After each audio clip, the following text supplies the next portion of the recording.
month ago, I made this video and y'all liked it so well that I decided to ask this question over on my YouTube community tab, all about your asexual questions that you had for me. I love talking about asexuality, so I was really excited to see all of your questions. I'm not going to be able to get to all of them, but I hope you like the ones that I picked, so let's get into it. I'd like to know how to tell the difference between asexuality and sexual repression, especially as an individual who grew up religious, where sexuality of any kind was discouraged. I grew up Baptist. So as someone who grew up in the Church of Jesus Christ of Latter-day Saints, aka Mormon, I completely understand this. There are plenty of religions out there, a lot of Christian religions, that try to control and dictate people's sexuality and demonizes any kind of sexuality, any kind of intimacy between people, and saying that the only kind you should be having is between a cis man and a cis woman when they are married, which we know is bullshit. I completely understand where you're coming from. I have had those thoughts as well, like maybe I'm not actually asexual. However, I have now lived long enough for me personally to know that that is not true. As someone who has been out of that religious culture for about 6-7 years, and I think that's one of the biggest things that you can do for yourself is give yourself time to explore, to, if you are comfortable doing certain things with other people or figuring out what you like yourself and going on the journey of exploring your sexuality. And if it turns out you're asexual, you're asexual. If it turns out you're sexually repressed, you are sexually repressed. That is unfortunately something that can happen a lot in religious upbringings because they heavily discourage it. It is something that I genuinely feel bad for people. I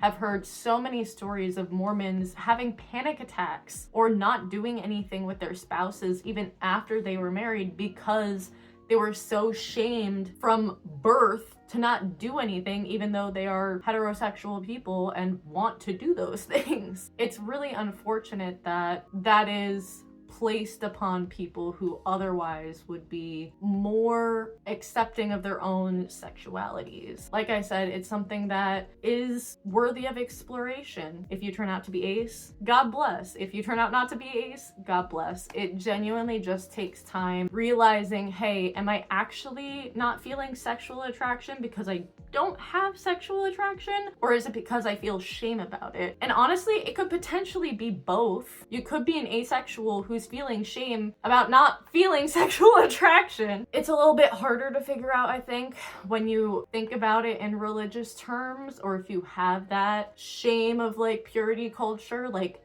driven into you. It comes with time. It comes with knowing yourself and figuring out what you actually like. Okay, I got a lot of comments saying this, but I figured this is the one that I'm gonna pick. Where to find other aces, please.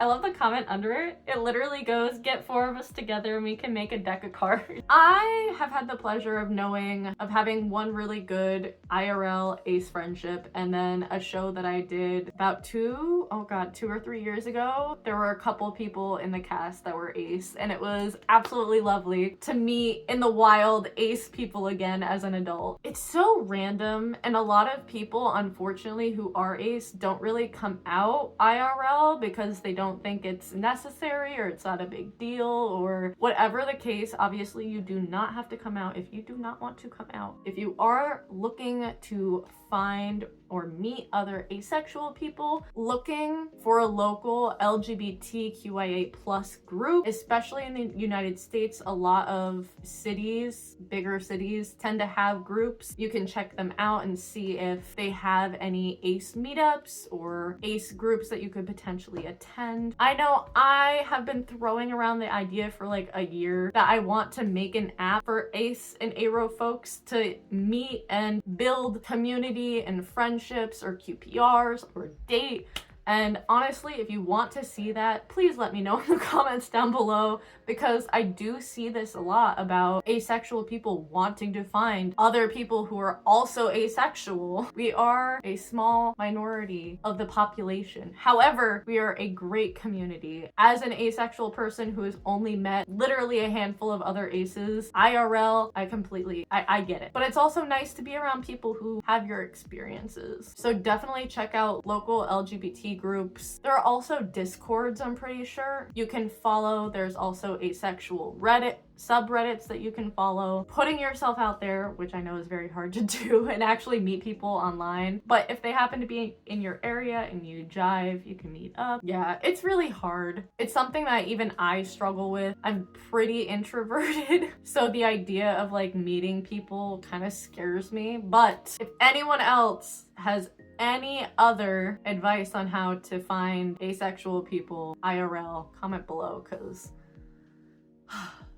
it'd be hard out here. What do you think needs to be represented more often when it comes to asexual representation in media? Does the asexuality of characters need to be seen more as a spectrum and not just a single thing? Or what are your suggestions for asexual representation? Most characters who are asexual are just asexual, and people assume asexuals are always sex repulsed. So I figured that people need to remember that asexuality is a spectrum, especially in media. I think a lot of mainstream people, mainstream writers, don't fully comprehend what asexuality is. They don't understand it's a spectrum. It's also relatively hard to show in media if you're thinking about it from like a production lens or a writing lens, which I think is a cop-out. But say a character is gay, you can show them with another man. If a character is bi, you can show them with multiple genders. If a character is trans, you can show the transition. I think a lot of writers see asexuality as just a complete lack of any kind of interest in anything. Most of the asexual representation, most of the asexual representation we have seen has been that kind of representation. They're not being shown as people who don't want companionship or friends or connection, but they just simply are sex repulsed and don't want to do anything and all of that, which is, again, a completely fine and dandy way of being asexual. However, it is a spectrum, and there are ace people who want to be in relationships, are okay with certain things. If you are going to be representing a minority group, you need to have a consultant. I know that sex education got a consultant and they fucked up their asexual character still. However, they did not listen to Miss Yasmin Benoit. And she literally said that too on Twitter. It was fucking crazy. Literally listening to your asexual consultant on how to go about writing an ace character would be great. If anyone is ever looking for a consultant on asexuality, hit me up. I'm your bitch. Like, I got you. I really do feel like the whole spectrum should be shown. I think it would be really interesting to see a character who's asexual but also sex positive, and how other characters would interact with that, and how a show would address that and not invalidate the asexual character. I would love that. That would be so fucking cool. I'm gonna need to bleep out all of this. I really feel like writers and TV execs and storytellers need to be more aware of all of the facets of asexuality and not just the stereotype of asexuality, which in the queer community, especially in media, lives on stereotypes. I mean, the film industry lives on stereotypes anyway. Like, we have genres for a reason, we have character archetypes for a reason, all of that. So I understand why, if you're going to write an asexual character, you will have the stereotypical asexual person, or what you would think a stereotypical asexual person is. But I would absolutely love in the future, moving forward, to see sex neutral aces, or asexuals interested in like QPRs, and asexual people who are homo-romantic, or like literally anything. I would love to see that. I definitely feel like it is getting better-ish.